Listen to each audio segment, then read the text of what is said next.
Paz e graça sejam com os irmãos.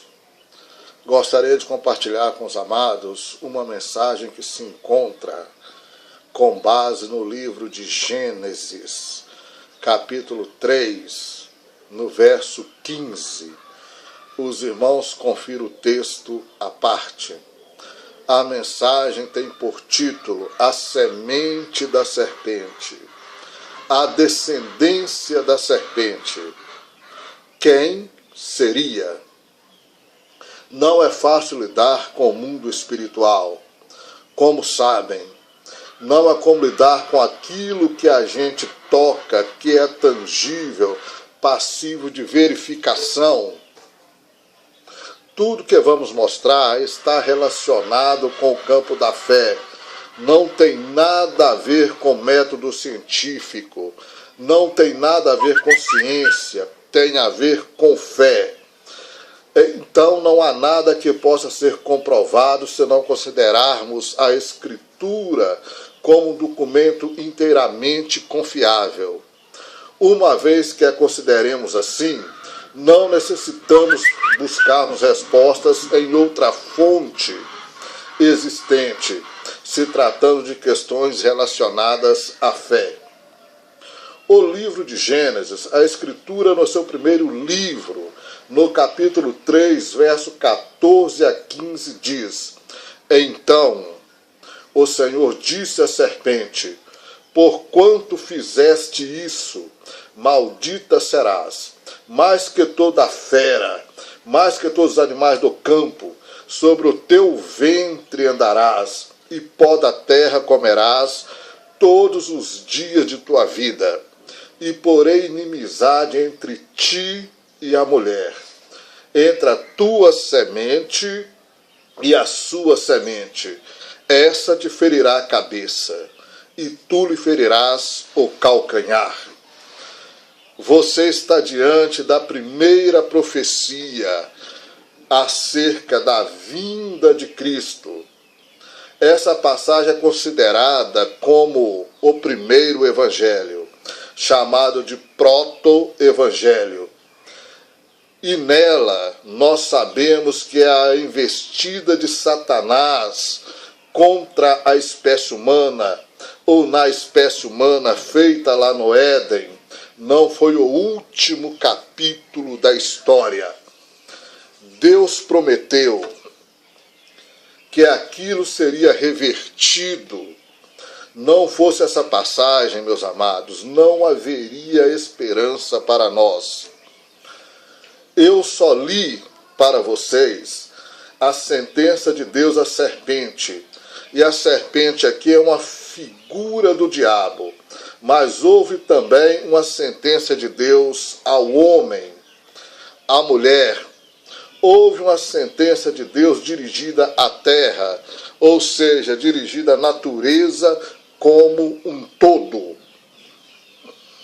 Mas como hoje nós nos propusemos a falar de anjos e demônios, nós vamos fixar a nossa atenção, manter a nossa mente na sentença que Deus dirigiu à serpente. Por favor, não faça aqui uma leitura literal. O texto não está falando de uma serpente realmente. Isso é apenas uma figura simbólica, uma figura de linguagem. Deus está se dirigindo diretamente ao diabo. Quem é o diabo? O diabo é um querubim, chamado de querubim da guarda, e que um dia decidiu rebelar-se contra Deus. Achou que poderia estabelecer o seu trono acima do trono de Deus. E ele é tão persuasivo que conseguiu atrair a terça parte dos anjos para a sua rebelião. Geralmente se crê que essa terça parte de anjos que aderiu à rebelião promovida por Satanás sejam os demônios. Hoje eu quero provar para você, através das Escrituras, que não.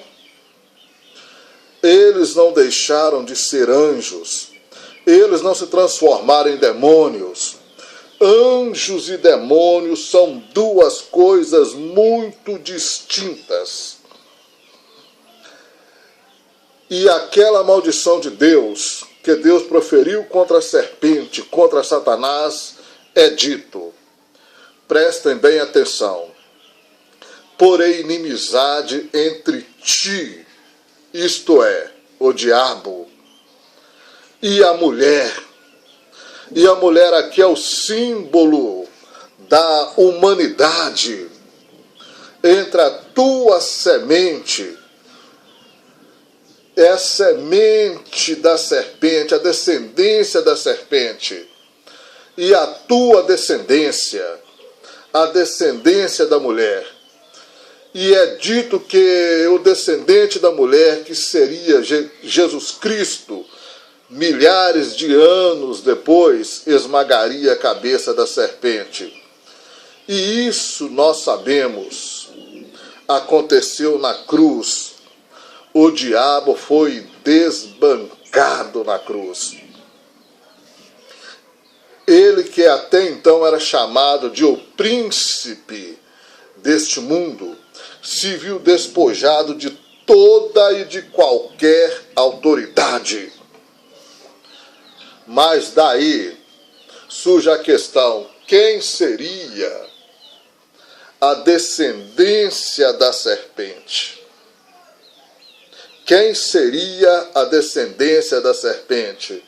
Quem seria os filhos do diabo? E o diabo tem filhos? Porque haveria uma inimizade entre a descendência da mulher e a descendência da serpente. É claro que essa descendência da serpente aponta para os demônios. São os demônios. Eles são os eternos inimigos da raça humana. E quem não crer na sua existência, não crer na palavra de Deus. Não se trata de mitologia, não se trata de folclore, é fato. Fato que não se pode ser comprovado cientificamente. Claro que não, porque se trata de algo relacionado à fé e não relacionado à ciência. Em Mateus capítulo 13, a partir do verso 24, nós lemos: propôs-lhe uma outra parábola, dizendo: o reino dos céus é semelhante ao homem que semeia a boa semente no seu campo. Mas dormindo os homens, veio seu inimigo.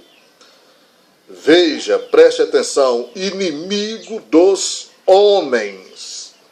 E semeou joio no meio do trigo, e retirou-se. E quando a erva cresceu e frutificou, se apareceu também o joio.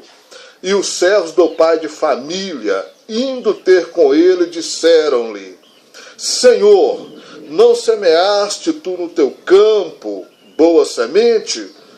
Por que então tem joio? E ele lhes disse: um inimigo fez isso. Um inimigo fez isso. E os servos disseram-lhe: quereis, pois, que vamos arrancá-los? Ele disse: não, para que ao colher o joio, não arranques também o trigo com ele. Deixai crescer juntos, ambos, até o dia da ceifa. E por ocasião da ceifa direi aos ceifeiros: colhei primeiro o joio, e atai-o em molhos para o queimar. Mas o trigo ajuntai-o no meu celeiro. Assim, de primeira mão, é só mais uma parábola.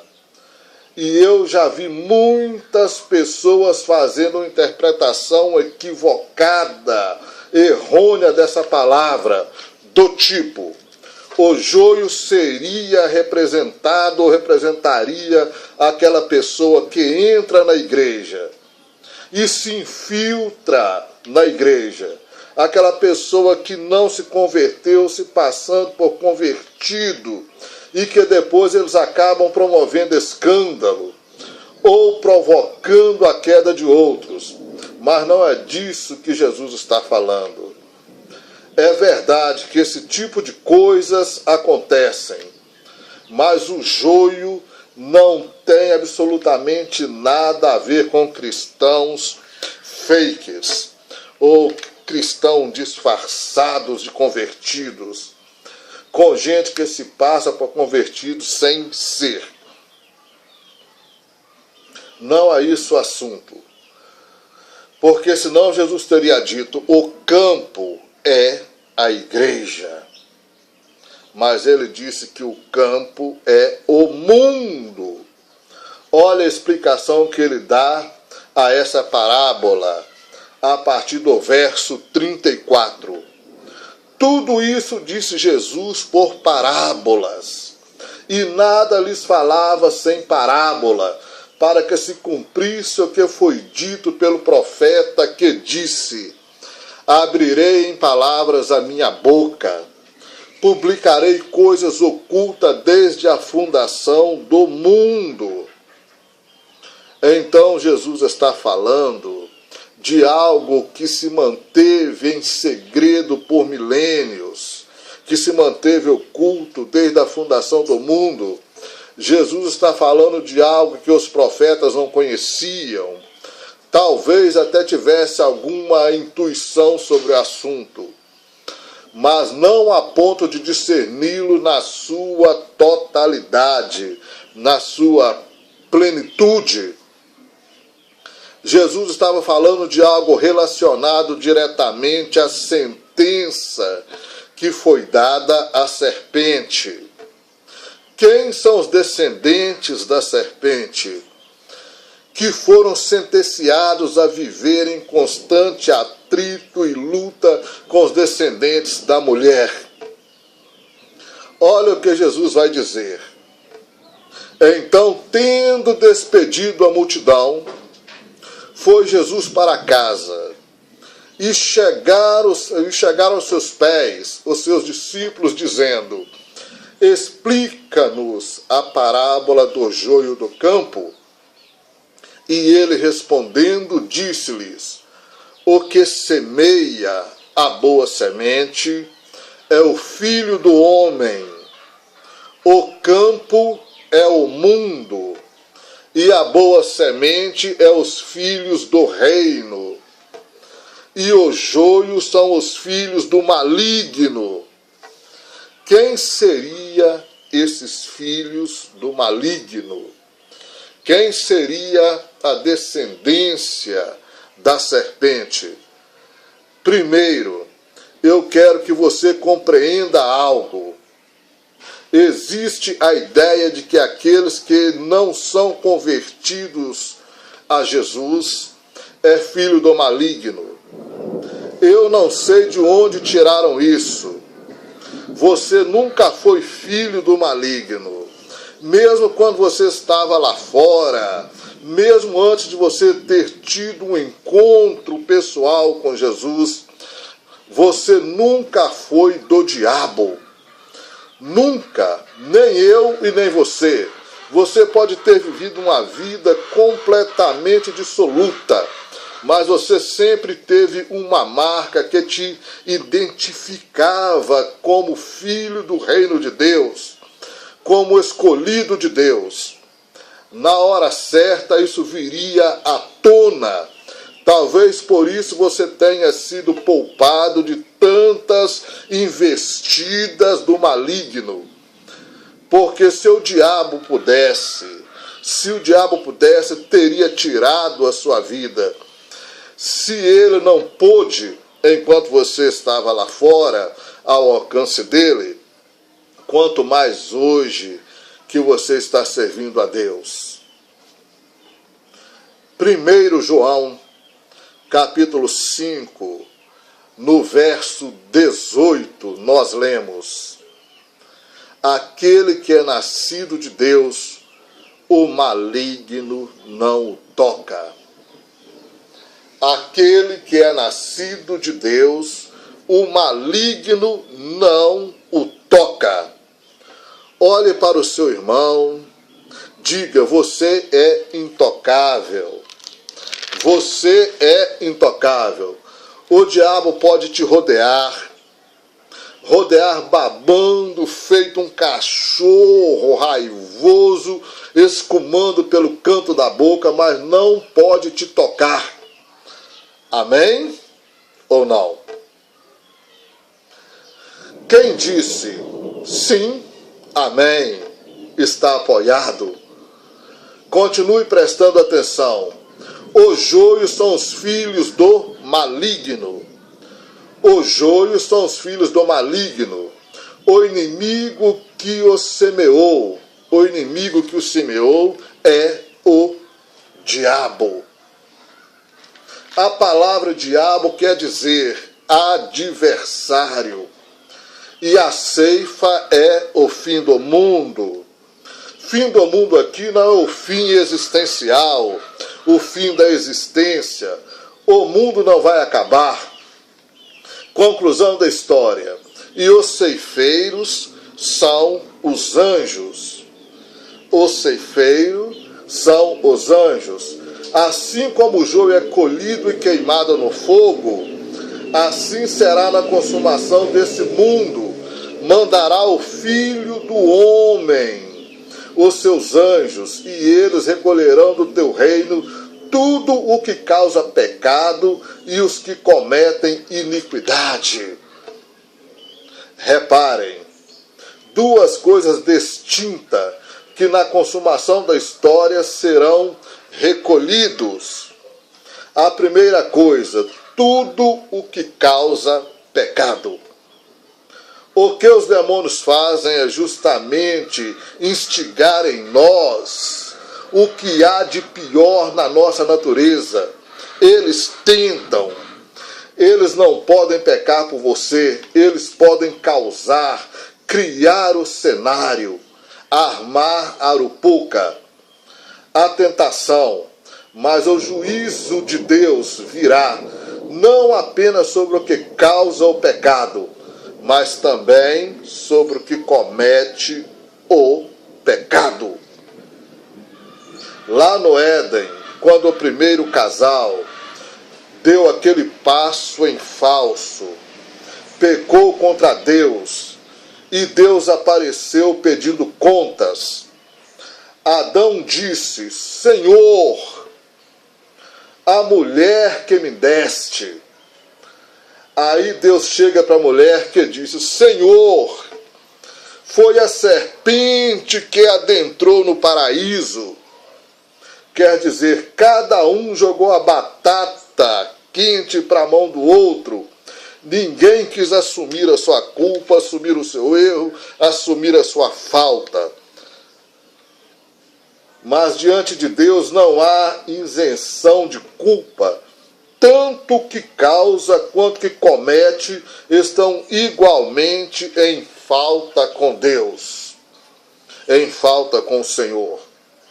Então, quem seriam os filhos do maligno? Seres humanos que jamais vão se converter, que não são contados entre os eleitos? Seria esses os filhos do maligno, a descendência da serpente? Sinceramente, eu acredito que não. Você vai descobrir agora, Gênesis capítulo 6, a partir do verso 1 ao 4. O texto sagrado diz: quando os homens começaram a multiplicar-se sobre a face da terra, e lhes nasceram filhas, viram os filhos de Deus, que as filhas dos homens eram formosas, e tomaram para si mulheres de todas as que escolheram. Então disse o Senhor: basta, o meu espírito não permanecerá mais com o homem. A partir de hoje, os seus dias serão 120 anos. Ora, havia gigantes na terra, e também depois, quando os filhos de Deus entraram as filhas dos homens, e delas tiveram filhos.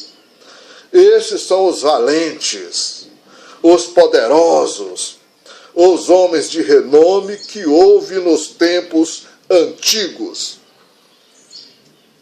De que esse texto está falando?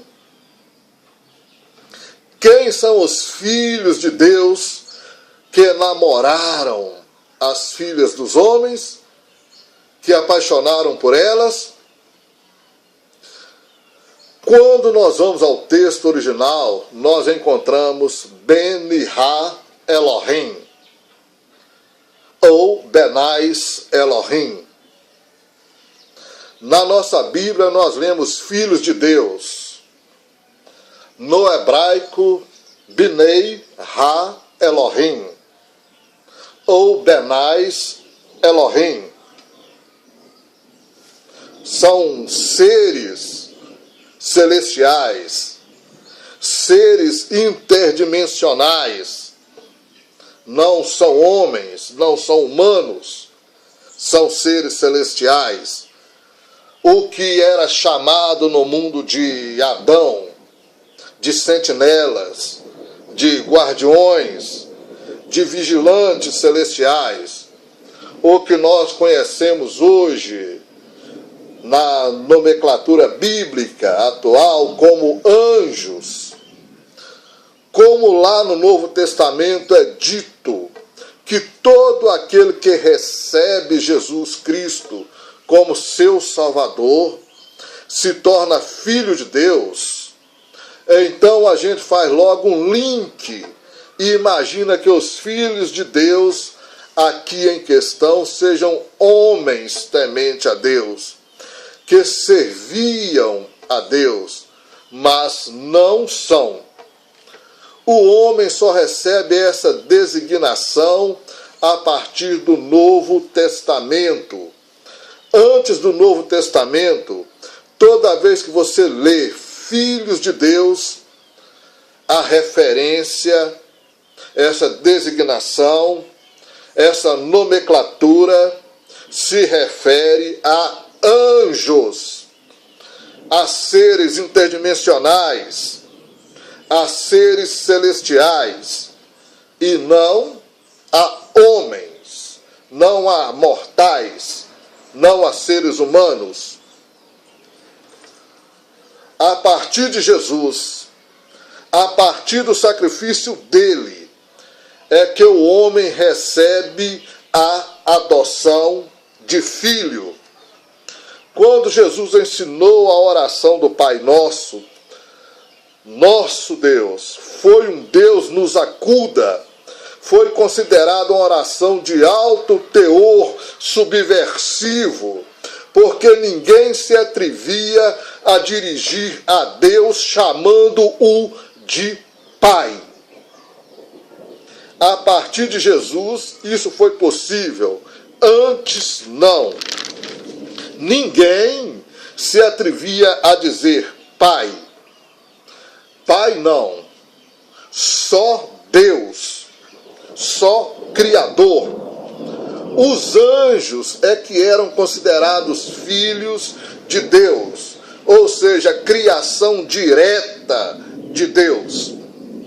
Então os anjos viram as mulheres, se apaixonaram por elas e se envolveram sexualmente com elas. Mas como isso é possível?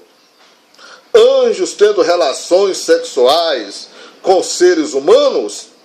Não, não pode ser.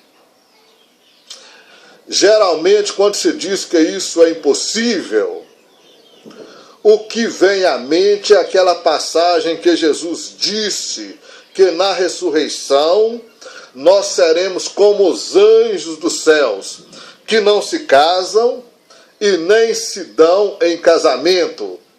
Partindo desse texto, supõe-se que os anjos sejam seres assexuados, mas não são, não são seres assexuados, não são. Jesus disse isso quando Jesus disse aos anjos no céu: não se casam, não se dão em casamento no céu, mas eles deixaram a sua habitação celestial. Toda vez que você encontra no Velho Testamento a aparição de anjo, de algum anjo, ele aparece como um ser de carne e ossos. Não aparece como a gente imagina, com aquelas asas enormes, com aquela auréola na cabeça. Não tem nada disso. Eles eram confundidos com seres humanos normais. Eles comiam, bebiam, se hospedavam. Comiam, bebiam, se interagiam com a espécie humana, conversavam, dialogavam, fazia tudo que um ser humano normal faz. E estavam com corpos tangíveis e corpos palpáveis. Lá em Hebreus, nós lemos que muitos hospedaram anjos sem se darem conta de que eram anjos. Muitas pessoas hospedaram anjos em sua casa, sem se darem conta de que estavam hospedando um ser celestial, um ser interdimensional. Todavia, para eles, estavam hospedando um ser humano normal. Então, anjos não são apenas espíritos etéreos, invisíveis. Não. Eles têm uma composição física, sim. Ainda que tenham o poder de se tornarem invisíveis, ainda que tenham o poder de se desmaterializar, são seres físicos, sim. Eles voam, mas não têm asas para voar. Os únicos seres registrados na Bíblia que aparecem alados são os serafins e querubins, que cada um tem 3 pares de asas. Asas para cobrir o rosto, asas para cobrir os pés e asas com as quais voam.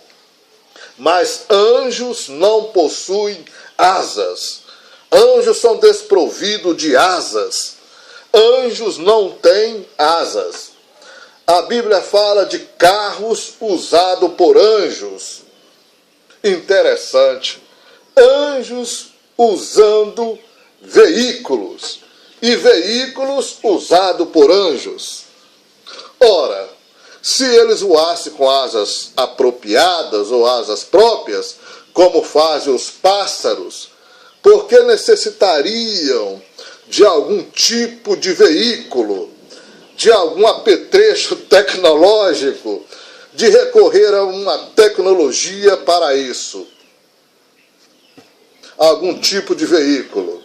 E se eles fossem seres exclusivamente espirituais, eles poderiam se transportar daqui para qualquer lugar do mundo, num abrir e piscar de olhos, sem precisar utilizar qualquer veículo.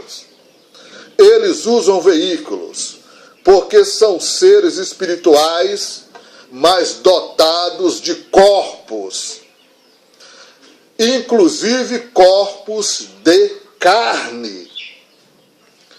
E eu vou mostrar na Bíblia anjos de carnes e ossos. Está escandalizado? Você não viu nada ainda. O texto também diz, nós estamos considerando Gênesis 6, 4. Havia naqueles dias gigantes na terra.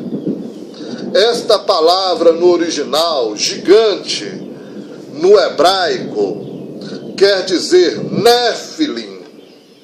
Néfilim, que também pode ser traduzido por os que caíram. A união entre seres angelicais e seres humanos produziu uma raça híbrida e seres com poder superior à espécie humana, e que a Bíblia chama de Nefilim. E essa raça híbrida viveu na terra por um longo espaço de tempo.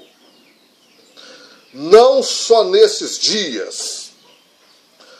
Olha o que a Bíblia diz, o que o texto diz. Naqueles dias gigantes na terra. E também depois. Havia naqueles dias gigantes na terra, como também depois. Quer dizer, não foi só naqueles dias. Por isso que você vai encontrar na Bíblia diversos relatos de gigantes. Davi lutou contra quem? Golias. E Golias era o quê? Era um gigante. Pertencia à mesma raça dos Néfilim. Eu não comi o S. Não, gente. Que em hebraico, Néfilim já está no plural. Néfilim já está no plural. Tudo que termina em IM no hebraico já é plural. É equivalente ao nosso S no finalzinho, já é plural. Amados, existe um livro que durante muito tempo figurou entre os livros do cânon, livros considerados canônicos, livros considerados santos, inspirados pelo Espírito. É por isso que consta nas Escrituras. Ainda hoje, entre os cristãos da Grécia, os gregos, este livro é considerado canônico. Por alguma razão que eu não sei explicar, ou não saberia explicar, ele foi removido da Bíblia. A epístola de Judas, o irmão de Cristo, cita o livro de Enoque. Enoque, o sétimo homem, o homem que andou com Deus, o homem que não experimentou a morte, viveu 365 anos e foi transladado, foi arrebatado para a eternidade. E esse livro creditado a Enoque nos conta detalhes do envolvimento entre humanos e anjos. Eu conheço esse livro e aconselho você a conhecê-lo. Você vai perceber que não há nele uma única linha que destrói de toda a Bíblia. Aliás, quando Jesus se refere a si mesmo como Filho do Homem, ele tira isso do livro de Enoque. Enoque é o primeiro livro a se referir a Cristo como o Filho do Homem. Ele conta que os anjos vieram do céu, ensinaram aos homens a confecção de armas, ensinaram inclusive as mulheres a se maquiarem, a criar cosméticos e uma série de outras coisas. promovendo em uma humanidade ainda em desenvolvimento um avanço tecnológico sem precedente na espécie humana. É claro que eles não poderiam vir sem a concessão de Deus. Só que eles se envolveram com as mulheres e deram origem a essa raça híbrida. Para eliminar da terra essa raça híbrida, que trouxe consigo muita corrupção, muita iniquidade, que Deus teria enviado o dilúvio. Com o dilúvio, parecia que o problema estava resolvido. Só que lá na frente, os gigantes reaparecem.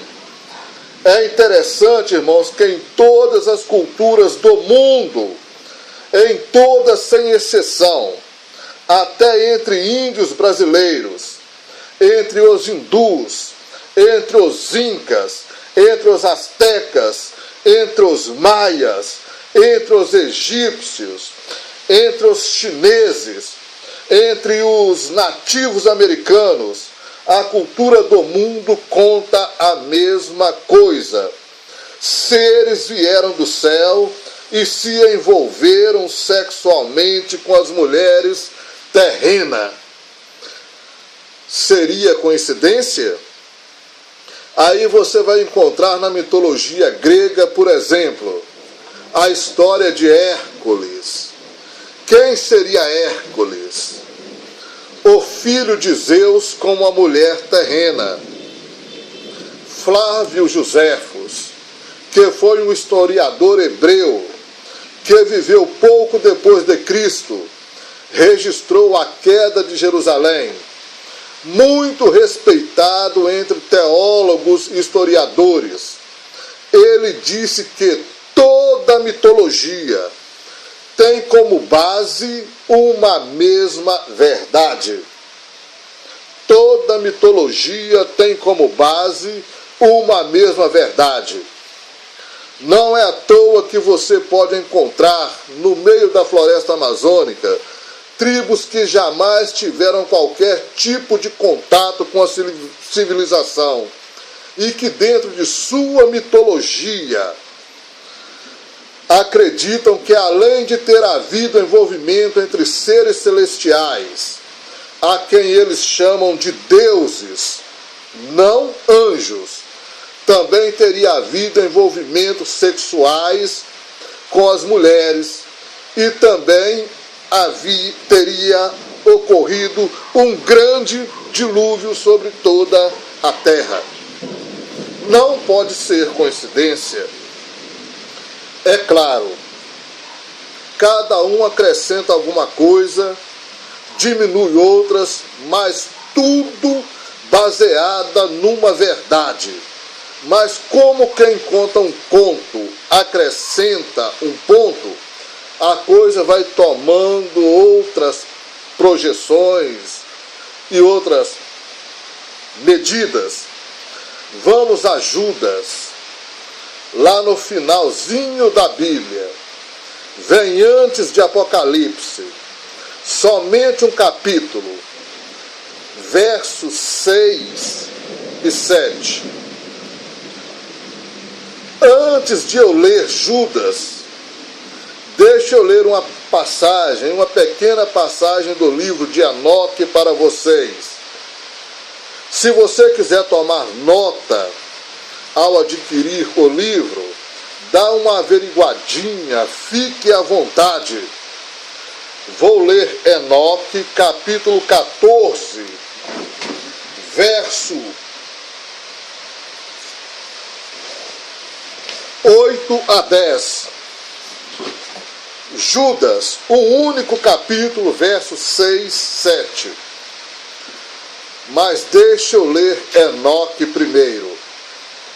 Os gigantes, que são o preço do comércio do espírito e da carne, serão chamados na terra de maus espíritos e sua morada será na terra. Os espíritos dos gigantes serão como as nuvens, que trazem à terra flagelos de toda forma, a peste, a guerra, a fome, o desgosto, não beberão, nem comerão, invisíveis serão a todos os olhos, insurgir-se-ão entre os homens e as mulheres, porque receberam nos dias da destruição e do massacre. Não poderia ser mais claro que isso. Quando os gigantes foram destruídos no dilúvio, os espíritos deles se tornou espíritos de demônios. Os que são os demônios? Quem são os demônios? Espírito desses gigantes que dominaram a terra no mundo pré-diluviano. Eles não são seres pertencentes aos céus, embora por parte de Pai. Eles têm o DNA celeste, mas têm o DNA humano por parte de mãe, e pertence a essa realidade, a essa dimensão. Por isso não podem sair daqui. Olha o que diz Judas, versos 6, 7. E aos anjos que não guardaram o seu principado, mas deixaram a sua própria habitação, reservou na escuridão e em prisão eternas, até o dia daquele grande dia. Onde seria a habitação deles? No céu. No céu eles não se casam e nem se dão em casamento. No céu. Mas eles deixaram a sua habitação. Eles deixaram o limite de suas fronteiras e adentraram na fronteira humana. Já não estavam mais no céu. Estavam numa realidade totalmente diferente. E agora com corpos semelhantes a corpos humanos.